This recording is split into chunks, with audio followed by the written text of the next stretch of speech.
Bismillahirrahmanirrahim.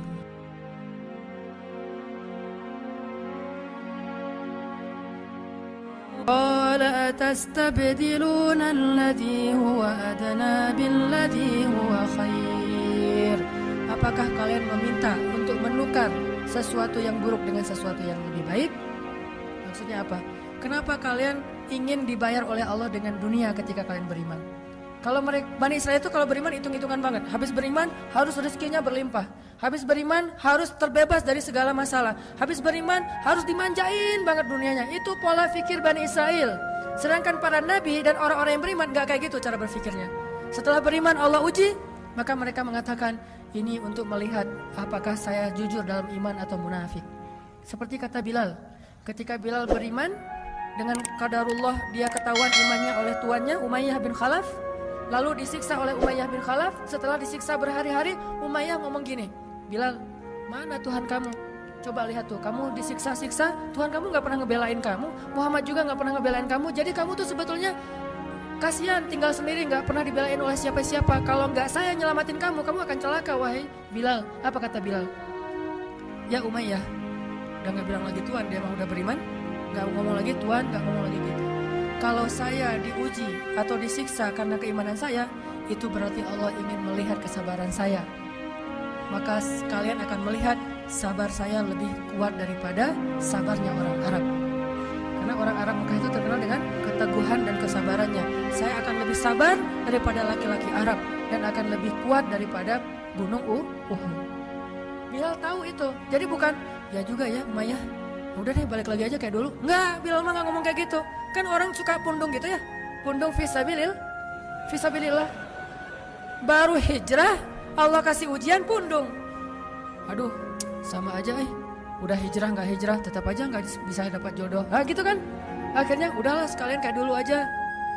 Aduh sama aja, ternyata udah rajin ngaji, belum kelihatan juga ke atas, masih aja gak ada yang kecantol misalnya kan ya.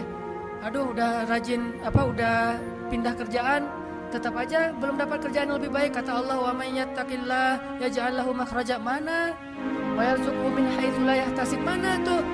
Jawabannya Allah berikan itu setelah Allah lihat kesabaran kita. Kalau Allah belum melihat kesabaran kita, Allah enggak akan kasih apa yang Allah janjikan. Karena yattaqillah bukan hanya taubat tetapi sabar. Itu satu paket. Takwa itu at-ta'ah was sabr, itulah takwa. Taat dan sabar itulah takwa. Wa may yattaqillah, siapa yang taat lalu sabar, baru Allah janjikan yaj'al lahu makhraja wa yarzuqhu min haitsu la yahtasib. Wa may yattaqillaha yaj'al lahu min amrihi yusra wa may yattaqillaha yukaffir anhu sayyi'ati wa yu'dhim lahu ajra. Itu semua janji Allah bagi orang yang takwa, dan takwa itu taat dan sabar. Kalau taat doang tapi enggak sabar, pundung tadi, maka Allah tidak punya janji apapun dengan dia. Ini logika yang dipakai oleh Allah, hitung-hitungan matematikanya Allah Subhanahu wa taala, sehingga kita tidak kecewa. Fa aqbala ba'dhum 'ala ba'd yatasaalun. Orang-orang di surga nanti saling kenal lagi tuh. Kita tuh cuma enggak kenal sesama kita tuh cuman awal-awal berbangkit doang. Likulli imri'in minhum yawma idzin sya'nu yughnih. Itu cuma berlaku pada saat awal bangkit. Ketika kita awal bangkit dari kubur tuh kita gak akan saling kenal. Hari ketika setiap orang sibuk dengan urusannya sendiri-sendiri. Seorang ayah lari dari keluarganya, suami lari dari istrinya dan seterusnya.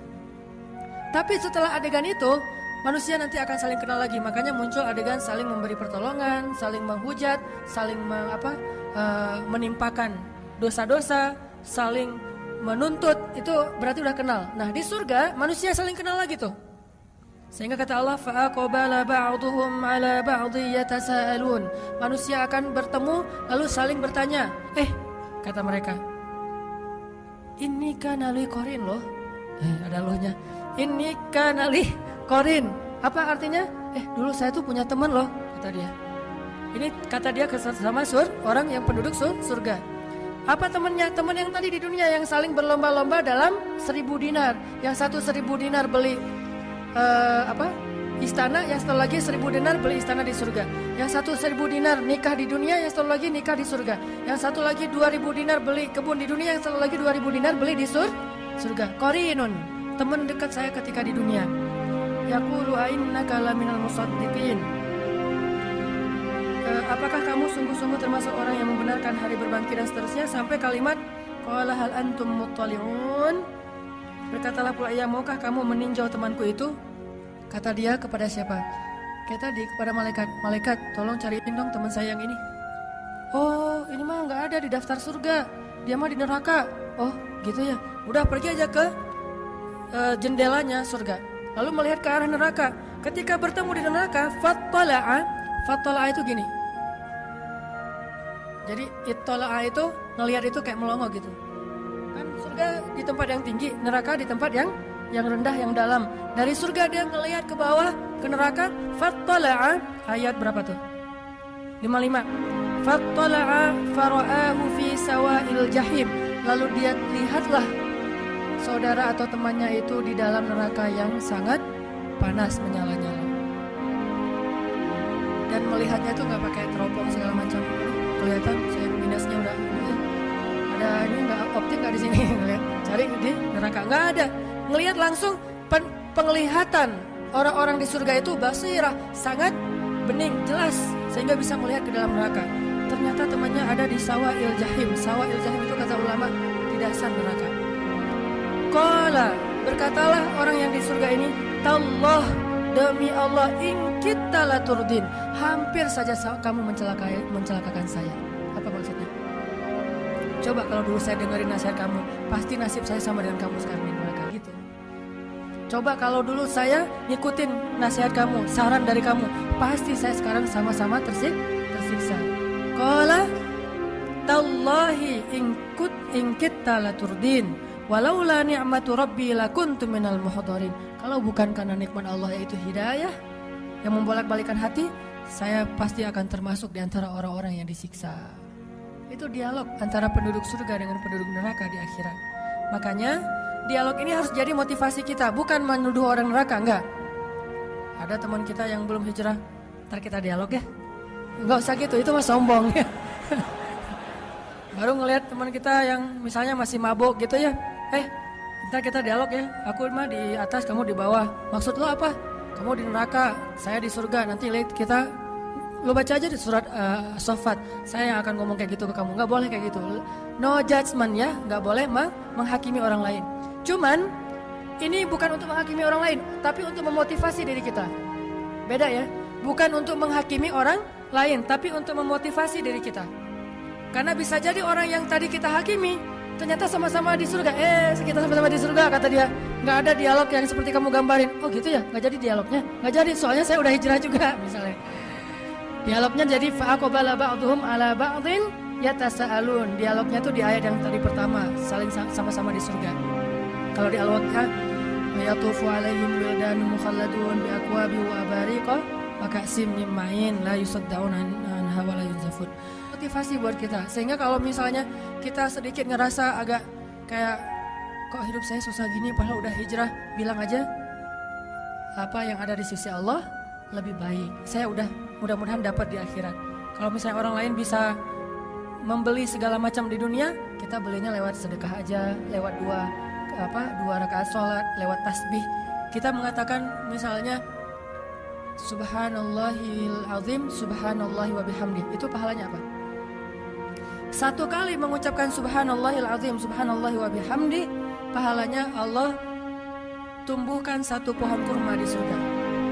Sehingga satu pohon kurma ini kalau kita berjalan 100 tahun, itu belum keluar dari naungannya, saking rindangnya pohon kurma di surga. Cuma bilang subhanallahil azim, subhanallahi wa bihamdi. Kalau dibalik subhanallahi wa bihamdi, subhanallahil azim, Allah beratkan timbangan kita. Cuma bolak-balik itu aja pahalanya beda-beda. Coba kenapa kita sebagai muslim mengabaikan yang kecil-kecil yang Allah tawarkan pahalanya besar? Udah kok, udah tahajud, udah tambahin aja yang perintilan subhanallahil azim wa bihamdi, subhanallahi wa bihamdi wa subhanallahil azim. Itu kan perintilan kan? Kalimatan khafifatan 'alal lisan, habibatan ilar rahman, thaqilatan fil mizan. Subhanallahi wa bihamdi, subhanallahil azim. Itu perintilan loh. Gampang ngucapinnya, tetapi pahalanya luar biasa di sisi Allah SWT.